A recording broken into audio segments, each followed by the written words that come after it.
My name is Ashley Lutt, and this is my critical thinking reflection. When I look at my ATI critical thinking entrance and exit exam results, what stands out most to me is not just the score improvement, but how much my thinking has matured. My composite score increased from 72.5% on the entrance exam to 77.5% on the exit exam. My national percentile rank went from 67 to 78 as well. That improvement reflects the work I put in to become more intentional and consistent in how I think through clinical situations. I saw the biggest growth in interpretation, which improved from 66.7% to 83.3%, and explanation, which increased from 57.1% to 71.4%. These are areas I struggled with early on, especially while learning how to manage ADHD and organize my thinking under pressure. Analysis, evaluation, and self-regulation stayed consistently strong, with analysis and self-regulation remaining at 100%. One area that did not change was inference, which remained at 44.4%, helping me identify an important focus area as I transition into practice. Critical thinking has been central to my growth as a nursing student, especially while learning how to work with a new diagnosis of ADHD rather than against it. Early in nursing school, I struggled with information overload, time management, and staying focused during long lectures or exams. And at times, this made critical thinking feel harder than it needed to be, not because I didn't understand the material, but because organizing my thoughts took extra effort and it was really overwhelming. Interpretation, or making sense of patient information, was one of the first skills I had to intentionally strengthen. It was easy for me to focus on too many details at once. Through repeated clinical experiences, simulations, and structured assessment tools, I learned how to take this and slow it down, identify what mattered most, and prioritize the relevant findings. That growth, I feel, is reflected in my improved interpretation score. Analysis has consistently been one of my strengths. Hands-on clinical settings allowed me to hyperfocus and connect assessment findings, lab values, and patient symptoms.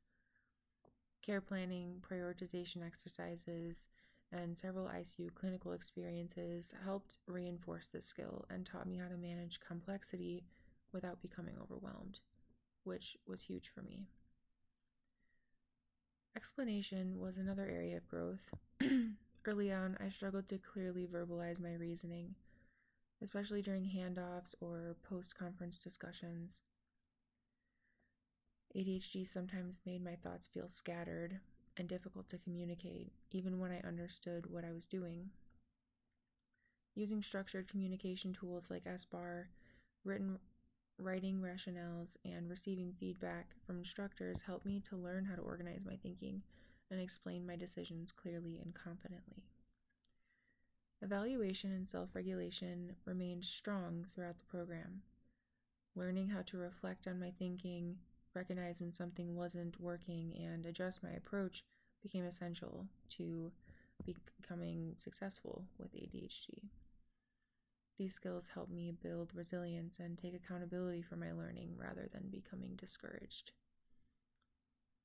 Inference, or anticipating outcomes and recognizing patterns over time, remains my biggest area for growth. I've realized that inference requires both confidence and experience, which are skills that will develop with time and exposure in real clinical settings. As I begin working in a cardiac step-down unit, strengthening inference will be a priority because it directly impacts patient safety and early intervention. Inference is especially important in cardiac care, where subtle changes can signal significant deterioration. To grow this skill, I plan to focus on trend recognition rather than isolated findings. My preceptor often stressed this. For example, instead of reacting only to a single blood pressure reading, I will look at trends in heart rate, blood pressure, urine output, and patient symptoms over the entire shift.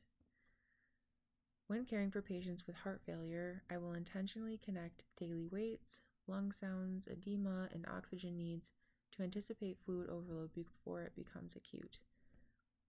I also plan to ask myself reflective questions such as, what am I worried about with this patient, and what could happen next if nothing changes in the care plan?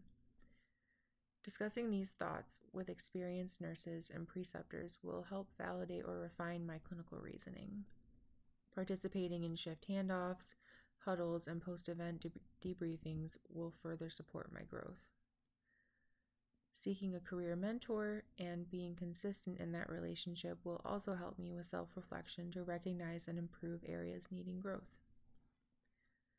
This experience has taught me the importance of structure, accountability, and prioritization.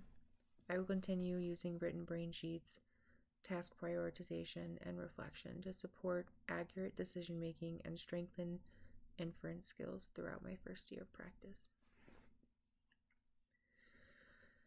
This assessment process helped me recognize how much growth can occur when challenges are met with intention and accountability.